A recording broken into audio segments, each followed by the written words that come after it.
پھر آپ نے فرمایا ان میں سے ایک اپنے پیشاب سے نہیں بچتا تھا اور دوسرا چگلی کھاتا تھا۔ آپ نے فرمایا ٹہنی کے یہ دونوں ٹکڑے جب تک خشک نہیں ہو جاتے امید ہے کہ ان دونوں آدمیوں کے عذاب میں تخفیف کر دی جائے گی۔ بسم اللہ الرحمن الرحیم۔ عن ابن عباس قال مر النبی صلی اللہ علیہ وسلم بحائط من حیطان المدینہ او مکہ فسمع صوت انسانین یعذبان فی قبورہما فقال النبی صلی اللہ علیہ وسلم یعذبان وما يعذبان في كبير وإنه لكبير ثم قال بلا كان أحدهما لا يستتر من بوله وكان الآخر يمشي بالنميمة ثم دعا بجريدة رطبة فكسرها كسرتين فوضع على كل قبر منهما كسرة فقيل له يا رسول الله لما فعلت هذا قال لعله ان يخفف عنهما ما لم تيبسا او الى ان يبسا۔ یہ بخاری کی روایت ہے، اصلاً بخاری سے لی گئی ہے، بعض اضافوں کے ساتھ، رقم ہے 216۔ وہی باب ہے عذاب قبر کا، اس کی روایتیں ہم ایک ایک کر کے دیکھ رہے ہیں۔ اس کا ترجمہ ہے ابن عباس رضی اللہ عنہ کا بیان ہے کہ نبی صلی اللہ علیہ وسلم مدینہ یا مکہ کے کسی باغ میں تشریف لے گئے۔ مکہ میں کسی باغ کا کیا سوال ہے؟ اس طرح کی بعض غلطیاں راوی حضرات کرتے ہیں، یا بعد کے زمانے میں لوگوں کو ذہول ہو جاتا ہے تو پھر وہ اس طرح بیان کر دیتے ہیں۔ اس وجہ سے باغ تو مدینہ ہی کا ہونا چاہیے، اور مدینہ ہی میں باغات تھے بھی، اور ہم پیچھے دیکھ بھی چکے ہیں کہ یہ زیادہ تر یہود کے باغات تھے، اور رسول اللہ بھی ادھر جاتے رہتے تھے۔ ابن عباس رضی اللہ عنہ کا بیان ہے کہ نبی صلی اللہ علیہ وسلم مدینہ یا مکے کے کسی باغ میں تشریف لے گئے تو دو آدمیوں کی آواز سنی جس پر ان کی قبروں میں عذاب ہو رہا تھا۔ اس سے پیچھے بھی بہت سے واقعات بیان ہوئے ہیں کہ رسالت بآب صلی اللہ علیہ وسلم نے کوئی آواز سنی یا کوئی مشاہدہ آپ کو کرایا گیا۔ یہ مشاہدات کیوں کرائے جاتے ہیں اس پر میں تفصیل سے گفتگو کر چکا ہوں۔ یہ رسول اللہ ہی تک محدود ہوتے تھے، ساتھ جانے والے اسے نہیں سن پاتے تھے۔ چنانچہ بلال کی اور آپ کی گفتگو اس سے پیچھے نقل ہو چکی ہے کہ خود آپ نے ان سے پوچھا کہ بلال تم نے بھی یہ سنا؟ تو انہوں نے کہا کہ میں نے تو کوئی ایسی بات نہیں سنی۔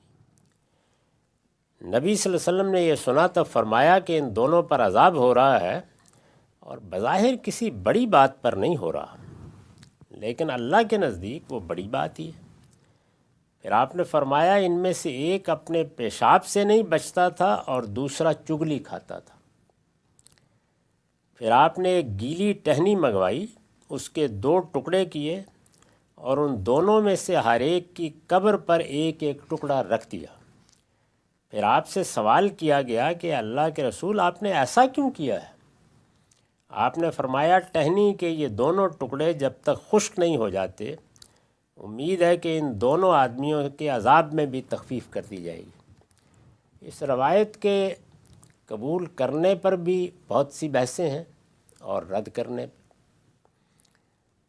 مثال کے طور پر اس میں 2 جرائم کا ذکر ہے یا 2 گناہوں کا ذکر ہے، ایک چگلی کھانا اور دوسرے پیشاب سے نہ بچنا، یعنی پیشاب کرتے وقت احتیاط نہیں کی، قطرے پڑ گئے طہارت کے پہلو سے۔ چگلی کھانا تو ایک کبیرہ گناہ ہے، جس طرح کہ قرآن سے بھی معلوم ہے، اور اس سے دوسرے کی حق تلفی ہوتی بلکہ اس کی آبرو پر حملہ ہوتا۔ اس پر اگر کسی کو عذاب ہو رہا ہے یا کسی کو سزا دی جا رہی ہے تو یہ بات سمجھ میں آتی ہے، لیکن یہ کہ پیشاب کے قطرے پڑ گئے اور اس پر قبر میں عذاب ہو رہا ہے، یہ بالکل ناقابل فہم ہے۔ ایک معمولی سا معاملہ ہے، طہارت سے متعلق احتیاط ضرور کرنی چاہیے اور ہر معاملے میں کرنی چاہیے، اور ہمارے دین میں طہارت کی بڑی اہمیت بھی ہے۔ چنانچہ استاد امام امین حسن اصلاحی نے اس روایت پر بڑی سخت تنقید کی ہے اس خاص پہلو سے کہ یہ بالکل ناقابل فہم ہے۔ دوسری چیز جو لوگوں میں ایک روایت کا باعث بن گئی ہے وہ اس روایت میں بھی ہے اور آگے بھی ایک دوسری روایت میں اس کا ذکر ہے کہ ایک گیلی ٹہنی لے کے قبر پر لگا دی گئی. تو لوگ اب بھی گیلی ٹہنی آپ نے دیکھا ہوگا کہ تدفین کے بعد لگا دیتے ہیں اور ان کا خیال ہوتا ہے کہ جس طرح حضور نے ایک گیلی ٹہنی لگائی تھی تو اس سے عذاب میں تخفیف ہو جاتی ہے. میرے نزدیک یہ دونوں ہی باتیں صحیح نہیں ہیں, یہ سمجھی نہیں گئیں. تو اس کو جس طرح سے اس سے پیچھے ہم مختلف روایتوں کو پڑھ کے دیکھتے آ رہے ہیں کہ اس میں کیا قاعدہ ہے جو پیش نظر رکھا جا رہا ہے, اسی ذیل میں اس کو بھی دیکھنا چاہیے. میں بتاتا آ رہا ہوں کہ اللہ تعالیٰ کا جو قانون قرآن سے اور سب روایتوں سے بھی معلوم ہوتا ہے. تمام روایتوں کا مطالعہ کرنے کے بعد ابھی ہم یہ غالباً 17ویں 18ویں روایت پڑھ رہے ہیں, یہ 25-26 کے قریب روایتیں ہیں. یہ سب آپ پڑھ لیں گے, سن لیں گے, بالکل واضح ہو جائے گا کہ اللہ کا قانون جزا و سزا کے معاملے میں یہی ہے کہ یہ دنیا ختم ہوگی, انسان یہاں سے رخصت ہوتا ہے. یہ بات تو قرآن نے واضح کر دی ہے کہ رخصت ہوتے وقت آدمی کے ساتھ فرشتے اس کی شخصیت اور اس کے اعمال کے لحاظ سے معاملہ کرتے ہیں, استقبال بھی کرتے ہیں اور بدلے بھی لیتے ہیں. پھر لوگوں کو صلا دیا جاتا ہے. اس کی تفصیلات پیچھے روایتوں میں بھی آ گئی ہیں اور قرآن مجید نے مرکت کا لفظ یعنی سونے کی جگہ خوابگاہوں کا لفظ استعمال کرتے قبر کے بارے میں بتا بھی دیا ہے. چنانچہ یہی کہا ہے کہ جب سب لوگ اٹھیں گے تو یہ کہیں گے کہ مم باسنا میں مرکدنا, ہماری خوابگاہوں سے ہم کو کس نے اٹھا دیا, ہم تو سوئے ہوئے تھے. سلا دیے جاتے ہیں. اس کے بعد لوگ قیامت میں اٹھیں گے, وہاں حساب کتاب ہوگا اور پھر کسی کے لیے جزا, کسی کے لیے سزا. قبر میں اس طرح کی کوئی چیز عمومی قانون کی حیثیت نہیں رکھتی. اس میں استثناء عذاب و ثواب کا اسی اصول پر ہے جس کی وضاحت ہم نے اس دنیا میں بھی کی ہے اور بار بار کر رہے ہیں کہ وہ اتمام حجت کا قانون ہے. یعنی اللہ تعالیٰ کے پیغمبر جن قوموں کی طرف آتے ہیں اور ان کے مخاطبین کی حیثیت سے وہ قومیں ان کی دعوت سنتی ہیں, لوگ سنتے ہیں, ان کے لیے معاملہ بالکل مختلف ہے. ان کے لیے دنیا ہی سے عذاب کی ابتدا ہو جاتی ہے, یعنی پہلی قسط دنیا میں آ جاتی ہے. ان کے ساتھ برزخ میں بھی عذاب کا معاملہ ہوتا ہے. اس کی تفصیلات ہم پیچھے روایتوں میں دیکھ چکے ہیں. انہی کے ساتھ وہ گفتگو بھی ہوتی ہے منکر نکیر کی کہ وہ رسول کے بارے میں پوچھتے ہیں کیا رائے ہے تمہاری ان کے بارے میں, کیا کر کے آئے ہو. اور پھر منافقین کا کیا انجام ہوتا ہے, ان کے منکرین کا, وہ دنیا میں بھی قرآن مجید بیان کرتا ہے اور برزخ میں بھی اس کو بھی قرآن نے بیان کیا ہے. سورہ توبہ میں اس کا درس دے چکا ہوں. اور اسی طرح آل فرعون کے بارے میں صراحت سے کہا ہے. یہ ان کے بارے میں ہے. یہی معاملہ دنیا کے اندر خدا کی اس منتخب قوم کے ساتھ ہو رہا ہے جس کو ہم یہود یا بنی اسرائیل کے نام سے جانتے ہیں. ان کے لیے بھی دنیا میں عذاب کا فیصلہ کیا گیا ہے. تو دنیا میں بھی اس میں گرفتار ہیں اور برزخ میں بھی رہیں گے, اور قیامت میں قرآن کے الفاظ میں یردون الی اشد العذاب, سخت ترین عذاب کو لوٹا دیے جائیں گے. تو اس لیے میں نے یہ عرض کیا ہے کہ یہ اصل میں بنی نجار کے باغ ہے اور پیچھے صراحت ہے, آگے بھی آ جائے گی کہ یہ یہودی کے باغ تھے, انہی کی قبریں ہیں. اس میں اب جو میں نے وضاحتی نوٹ لکھے اور جس میں اس دوسری تیسری بات کی وضاحت بھی ہو جائے گی, وہ سن لیجئے. پہلی بات میں نے یہ بتائی ہے کہ پچھلی روایتوں کی روشنی میں دیکھا جائے تو پورے اطمینان کے ساتھ کہا جا سکتا ہے کہ یہ مدینے ہی کا کوئی باغ تھا, یعنی مکہ راوی کی غلطی ہے. اور قبریں بھی یہودی کی تھیں جن کے بارے میں عذاب کا فیصلہ ہم پیچھے بیان کر چکے ہیں. ان کے بارے میں دنیا میں برزخ میں عذاب خود قرآن نے بیان کر دیا ہے, وہ جاری ہے. اس کے بعد دوسرا حاشیہ ہے, یہ اسی عذاب کا ذکر ہے. یہ جو فرمایا نا کہ عذاب ہو رہا ہے, جس کی وضاحت ہم نے پیچھے کی ہے کہ یہود جب اپنے لیے اللہ کے آخری پیغمبر کو قتل تک کر دینے کے درپے ہو گئے, یعنی حضرت مسیح ان کے آخری پیغمبر وہی تھے. یہود جب اپنے لیے اللہ کے آخری پیغمبر کو قتل تک کر دینے کے درپے ہو گئے اور ان کے اس جرم کی پاداش میں ان کے لیے دنیا اور آخرت دونوں میں عذاب کا فیصلہ سنا دیا گیا. وہ فیصلہ خود قرآن میں نقل ہوا ہے تو ان کے چھوٹے چھوٹے گناہ بھی اب اسی طرح شمار ہوتے ہیں اور ان کے لیے عذاب کا باعث بن جاتے ہیں۔ یہ خود قرآن کا، پیغمبر کا بیان کردہ قانون ہے کہ اگر کوئی بندہ مومن بڑے گناہوں سے بچتا ہے تو اس کے چھوٹے گناہ اللہ تعالیٰ اس کے صلے میں خود ہی معاف کر دیتے ہیں، توبہ بھی نہیں کی تو معاف کر دیتے ہیں۔ خود قرآن نے کہا ہے یجتنبون کبائر الاسم والفواحش، وہ لوگ کہ جو بڑے بڑے گناہوں اور فواحش سے بچتے ہیں، نکفر عنہم سیئاتہم، ہم ان کی چھوٹی غلطیاں سب معاف کر دیتے ہیں، پیشاب کے قطرے پڑ گئے، یہ ہو گیا وہ ہو گیا، سب معاف ہو جاتے ہیں۔ لیکن رسول اللہ نے بھی بتایا اور عقل بھی یہی کہتی ہے اور بالکل ٹھیک ہے یہ، کہ اگر بڑے گناہوں کا ارتکاب آدمی کرتا رہا ہے اور اس کے نتیجے میں مستحق عذاب ہو گیا تو چھوٹے گناہوں میں بھی پکڑ لیا جائے۔ اسی کو رسول اللہ نے بیان کیا کہ ایک آدمی اگر کسی عورت کے قریب ہوتا ہے اور پھر اس کے مختلف مراحل بیان کرتے ہوئے یہ کہا اور آخر میں اپنے آپ کو روک لیتا ہے تو اللہ جو کچھ وہ کر چکا معاف کر دیتا ہے، اور اگر آخری مرحلے میں بھی گزر جاتا ہے تو پھر جو کچھ بد نگاہی سے لے کے اب تک کیا تھا سب میں پکڑ لیا جاتا ہے۔ تو اسی اصول پر اس کو بھی سمجھ لینا چاہیے۔ گیلی ٹہنی کے بارے میں اگلی نشست میں بات کریں گے۔ وآخر دعوانا الحمدللہ رب العالمین۔ بسم اللہ الرحمن الرحیم۔ ہم نے بخاری کی ایک روایت پڑھی جس کا رقم 216 ہے۔ اس روایت کے بہت سے پہلوؤں کی وضاحت ہو چکی، ایک آخری حصہ باقی ہے۔ میں ربط کلام کے لیے اس آخری حصے کا صرف ترجمہ دوبارہ پڑھ دیتا ہوں۔ جب یہ واقعہ پیش آیا، یعنی عذاب قبر کا وہ واقعہ جس پر ہم گفتگو کر رہے ہیں، اور یہ عذاب قبر ہی کا باب زیر بحث ہے،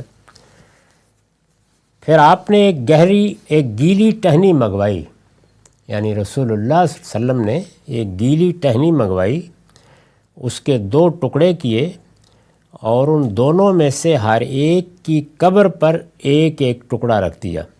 2 آدمیوں کی قبریں تھیں۔ پھر آپ سے سوال کیا گیا کہ اللہ کے رسول آپ نے ایسا کیوں کیا ہے؟